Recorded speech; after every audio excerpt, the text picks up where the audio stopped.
કલ્પવૃક્ષ કિચનમાં આજે બનાવીશું ગુજરાતી લોકોની ફેવરિટ એવી ખાંડવીની એટલે કે પાટુડીની રેસીપી. સાત્વિક રેસીપીની વિડીયો સિરીઝમાં આપ સૌનું હાર્દિક સ્વાગત છે. સૌને જય સ્વામિનારાયણ, જય શ્રી કૃષ્ણ, જય સિયારામ, હર હર મહાદેવ. તમે ખાંડવી તો ખાધી જશે રાઈટ, પરંતુ એ લગ્ન પ્રસંગોમાં અથવા ફરસાણની દુકાનેથી.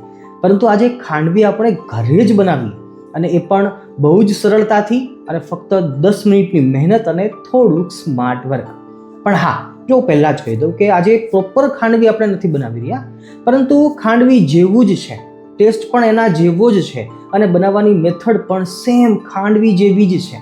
તો આવો આજે બનાવીએ બિગિનર સ્પેશિયલ ખાંડવી બાઇટ્સ. આશા કરું છું કે આપ સૌને ખરેખર એ ગમશે. રાધે રાધે.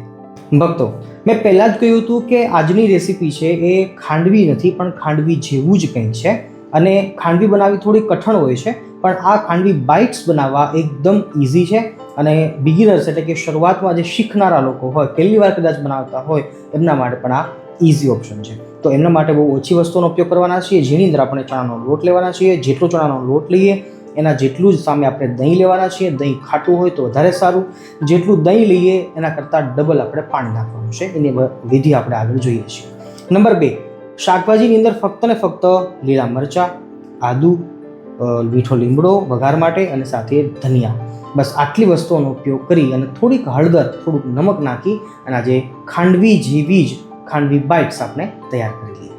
ભક્તો, આજે આપણે ખાંડવી બાઇટ્સ બનાવવાની સૌથી સરળ અને સૌથી ઇઝી એ મેથડ જોઈ રહ્યા છીએ, જેની અંદર આપણે મિક્સીના મોટા કપની અંદર 1 કપ ચણાનો લોટ ઝીણો બેસનનો લીધો છે. હજી અડધો કપ પણ હું લઉં છું એટલે 1.5 કપ થશે.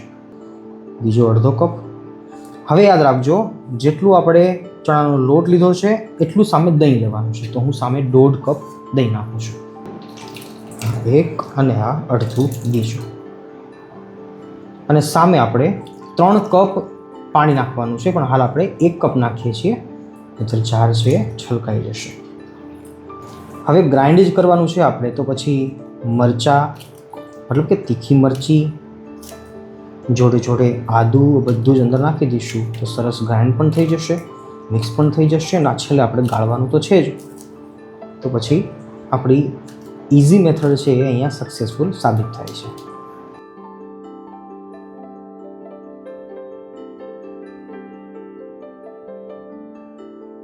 ચાલો, આદુ નાખી દીધું.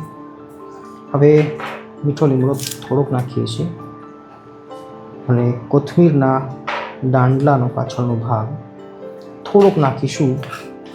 બાકીના આપણે ઉપયોગ કરીશું લાસ્ટમાં શણગારવા માટે, રાઈટ.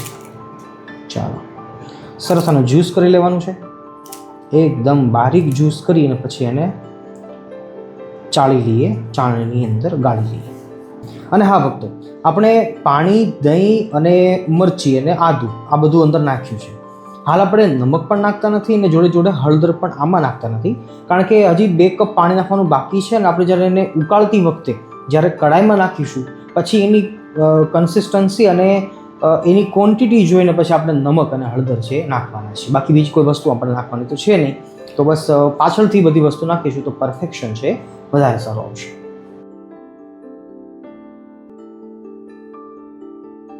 ભક્તો, ગ્રાઇન્ડ કર્યા પછી જોઈએ છે તો એકદમ લિક્વિડ સરસ થઈ ગયું છે. હજી આપણે 2 કપ પાણી નાખવાનું બાકી છે, રાઈટ. તો હાલ આપણે હજી આછું કરવા માટે 1 કપ પાણી નાખી દઉં છું, કારણ કે આપણે ગાળવામાં તકલીફ ના પડે એટલા માટે. 1 કપ આપણે પાછળથી નાખીશું. ફરીવાર પાછું ગ્રાઇન્ડ કરી લઈએ એટલે પાણી બધું મિક્સ થઈ જાય. ભક્તો, આ ખાંડવી બાઇટ્સ છે એ સવારના નાસ્તા તરીકે પણ ચાલે છે. બપોર પછી ભૂખ લાગી 4-5 વાગે બનાવવું હોય તો પણ જમી શકાય છે. અચાનક મહેમાન આવ્યા છે અને કોઈ ફરસાણ બનાવવાની જરૂર પડી છે તો પણ આ સ્વાદિષ્ટ એવી ખાંડવી બાઇટ્સ છે આપણે બનાવી શકીએ છીએ. નંબર 2, એકદમ હેલ્ધી છે. ફક્ત ચણાના લોટનો જ ઉપયોગ થયો છે, બહુ ઓછા મસાલાઓ આપણે નાખવાના હોય છે અને એના કારણે આ પચવામાં પણ એકદમ સરળ પણ છે અને ખૂબ જ હેલ્ધી પણ છે. તો જે ડાયટ કરતા હોય, જેને વજન ઘટાડવો હોય એવા લોકો પણ આ ખાંડવી બાઇટ્સ છે એનો ઉપયોગ કરી શકે છે, જમી શકે છે. સારી રીતે હવે ચર્ન કરી લઈએ, આહિસ્તા ઇઝીલી. જેનાથી મરચી અને આદું જે ક્રશ હશે બધું એ ગળાઈ જશે. આપણે એકદમ જે લિક્વિડ હોય છે ને એની જરૂર છે. તો ચમચીથી ચલાવતા સારી રીતે બધું જ કાઢી લઈએ. ભક્તો, હવે જે વધ્યું છે એ આદુ અને મરચાં જ છે, તો આને ફેંકવાની જરૂર નથી. દાળ અથવા શાકમાં આનો ઉપયોગ આપણે કરી શકીએ છીએ. ગેસની ફ્લેમ સ્ટાર્ટ કરી મીડિયમ ટુ લો રાખીશું. હાલ પાછળથી ધીમી કરવી પડશે. એલ્યુમિનિયમની કઢાઈ લેવી જરૂરી છે, નહીં તો પછી ચોંટવાની બીક લાગશે. અને જાડા તળિયાવાળી હોય તો કોઈ પણ ચાલે છે, સ્ટીલની પણ ચાલે, અને જાડા તળિયાવાળી જો લોખંડની હોય તો પણ ચાલતી હોય છે. ભક્તો, આ રેસીપીમાં કન્ટિન્યુઅસલી ચલાવતું રહેવું જરૂરી છે, નહીંતર ગાંઠા પડી જાય છે અને ચણાના લોટને પાણી ગરમ થશે પછી વાર નહીં લાગે. એટલે ઘાટું થવાની શરૂઆત થાય, જે ગરમી પકડે એ પહેલાં આપણે નમક નાખી દઈએ છીએ સ્વાદ અનુસાર. ભૂલશો નહીં, હજી આપણે 1 કપ પાણી નાખવાનું બાકી છે. તો અત્યારે હું સ્વાદ અનુસાર પહેલાં નમક નાખું છું અને પછી નાખીએ છીએ હળદર. અડધી ચમચી હશે તો પણ ચાલશે. છેલ્લો કપ પાણીનો હું નાખી દઉં છું. હવે આપણી જવાબદારી પૂરી થઈ. બસ હવે ચલાવતા રહેવાનું છે. યોગ્ય માત્રામાં નમક નાખ્યું હોય તો ચાખવાની જરૂર નથી, ને તો પછી આ સ્ટેપ ઉપર આપણે ચાખી શકીએ છીએ. ખટાશ જો હજી ગમતી હોય આપણને તો એકાદ લીંબુ આમાં નીચોવીને નાખી દઈએ તો પણ ચાલે છે, પણ દહીં ખાટું હોય તો એ જરૂર નથી. યોગ્ય માત્રામાં નમક અને હળદર નાખી અને હવે ચલાવતા રહેવાનું છે. અને ચલાવતું રહેવું જરૂરી છે, કારણ કે નહીંતર ગાંઠા પડી જશે. અને નંબર 2, ખાંડવી બનાવીને એ થોડી કઠણ છે, પણ આ ખાંડવી બાઇટ્સ બનાવવી એ ઇઝી છે. કારણ કે ખાંડવી બનાવવામાં કેવું છે કે આપણે જે પટ્ટી રોલ બનાવવા હોય ત્યારે જે પડ છે એ છૂટું પડવું એ જરૂરી હોય છે, પણ ખાંડવી બાઇટ્સની અંદર એની કોઈ જરૂર નથી રહેતી, ને એટલા માટે જ આ ઇઝી છે. બાકી સ્વાદમાં તો કશો ફેર રહેવાનો નથી. સ્વાદ તો એઝ યુઝ્યુઅલ જે ખાંડવીનો છે એ જ આ છે, કારણ કે મટીરિયલ એક છે, એની સિસ્ટમ એક છે, મેથડ એક છે. તો ઇન શોર્ટમાં કહીએ તો ખાંડવી ન બને કદાચ આપણાથી તો મૂંઝાવાની જરૂર નથી. ગુજરાતીઓ કંઈક ને કંઈક જુગાડ ગોતી કાઢતા હોય છે, બસ એવો જ આ જુગાડ છે. હું પણ જ્યારે ખાંડવી શીખતો, પછી જ્યારે એ ફેલ થતું તો પછી એ ખાંડવી બાઇટ્સ બનાવી નાખતો અને ઠાકોરજીને સંતો રાજી થતા કે ભાઈ ચાલો કંઈ નહીં તો કંઈ, ખાંડવી નહીં તો ખાંડવી બાઇટ્સ, ટેસ્ટ તો એવો જ છે. તો તમે પણ અવશ્ય ટ્રાય કરજો, તમને પણ ગમશે. જો હવે આપણું મિશ્રણ છે ઘાટું મળ્યું છે, તમે જુઓ. તો હવે બસ ચલાવતા રહીએ. ગેસની ફ્લેમ એકદમ ધીમી રાખવાની છે, ઉતાવળ કરવાની નથી. સારી વાનગી બનાવવી હોય ને તો ઉતાવળ ક્યારેય નહીં કરવાની, તો જ વસ્તુ સારી બનતી હોય છે. અમુક વાતનું ધ્યાન રાખીએ તો કોઈ પણ વસ્તુ સારી બનાવી શકાતી હોય છે. ચાલો ફરીવાર પાછા આવી જઈએ મુદ્દા ઉપર. ભક્તો, મિશ્રણ ઘાટું થવા માંડ્યું છે અને બસ ઓછામાં ઓછી આપણે 10 થી 12 મિનિટ સુધી પકાવવાનું હોય છે, પણ આજે આપણે થોડું જાજુ બનાવ્યું છે. અડધો કપ મેં વધારે લીધો છે, તો મને એમ લાગે છે કે કદાચ 12 થી 13 મિનિટ જોઈશે. કેટલો ટાઈમ છેલ્લે જોઈએ છે એ જોઈએ છે આપણે, એ હું કહીશ તમને. પણ હાલ 7 થી 8 મિનિટ જેવો ટાઈમ ગયો છે અને જોઈએ છે તો મિશ્રણ આપણું ઘાટું થઈ ગયું છે. ગેસની ફ્લેમ આપણે એકદમ ધીમી રાખી છે, હું એ પણ બતાવી દઉં એટલે વાંકમાં ન રહો. જો એકદમ ધીમી છે, અને જે જગ્યાએ ગેસની ફ્લેમ આવે છે એ જગ્યાએ વધારે ચલાવવાનો પ્રયત્ન કરું. બાકી કંઈ બીજે ચોટશે તો નહીં, પણ ગાંઠા નહીં બને, વચ્ચોવચ્ચ ચલાવતા રહીએ. અને મને ગમે છે ને એટલા માટે હું આ લાલ મરચાંના જે બીજ હોય છે એ નાખું છું. બહુ જ સરસ લાગે છે, એનો ટેસ્ટ બહુ સારો આવે છે. તમે પણ ટ્રાય કરજો. બીજું કશું ન નાખો તો ચાલે, પણ એકાદી એવી વસ્તુ નાખી દઈએ તો ખાંડવી બાઇટ્સ છે એકદમ ટેસ્ટી લાગશે. ફરીવાર કહું છું કે ચલાવતા રહેજો, ચલાવવામાં ઢીલ નહીં રાખશો. ચેલેન્જિંગ પાર્ટ બસ આ જ છે. એક હાથ થાકી જાય તો બીજો હાથ લેજો, તમે થાકી જાઓ તો બીજા કોઈને હેલ્પ માટે બોલાવી લેજો, પણ ચલાવતા રહેવું જરૂરી છે. નહીંતર આવું સ્મૂથ એકદમ જે આવું સ્ટ્રક્ચર છે એ નહીં આવે અને ગાંઠા પડી જશે, જે આપણે ઈચ્છતા નથી. એટલે ચલાવતા રહેજો, પછી કહેતા નહીં કે સ્વામીએ નહોતું કહ્યું.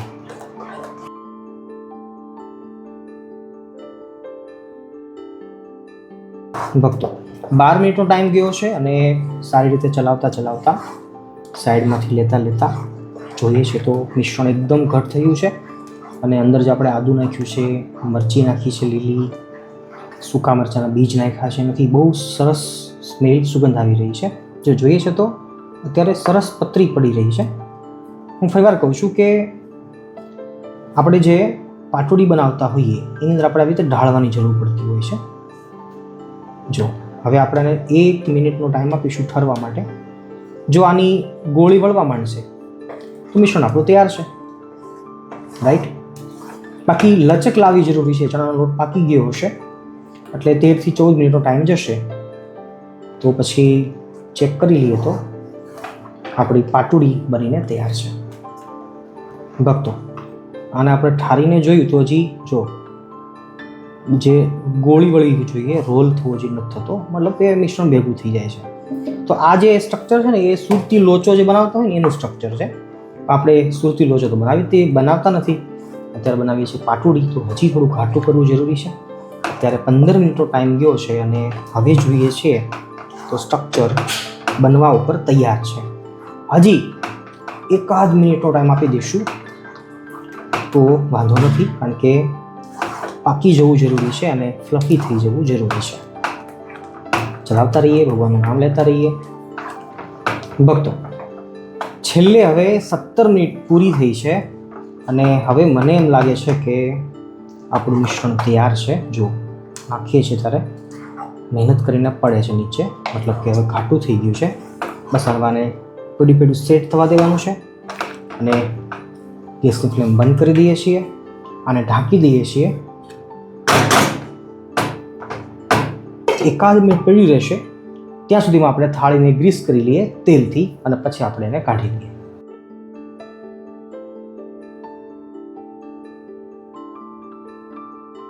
ચાલો, 1 મિનિટનો ટાઈમ ગયો છે અને હવે આપણે સારી રીતે એકવાર ચલાવી લઈએ. એકદમ ફ્લફી થઈ ગયું છે અને જેવું સ્ટ્રક્ચર આપણે જોઈએ છે એવું તૈયાર છે, રાઈટ. બસ હવે કાઢી નાખીએ ફટાફટ.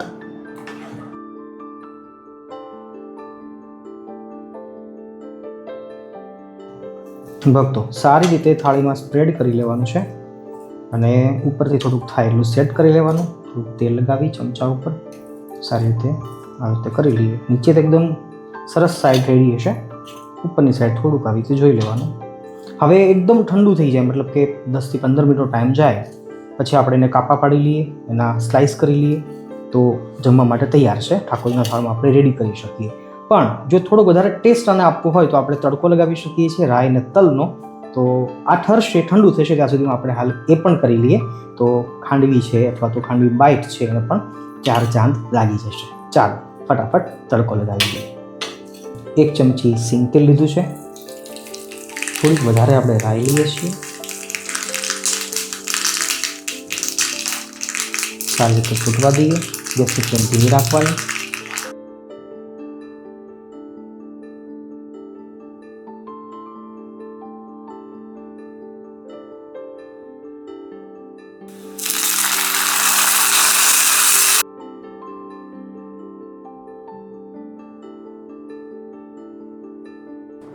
અને હા, એક વાત કહેતા હું ભૂલી ગયો કે મારે આજે થોડુંક ઓછું થયું છે, એટલે થાળીમાં જેવી જાડાશ આવવી જોઈએ બાઇટ્સની એવી નથી આવી.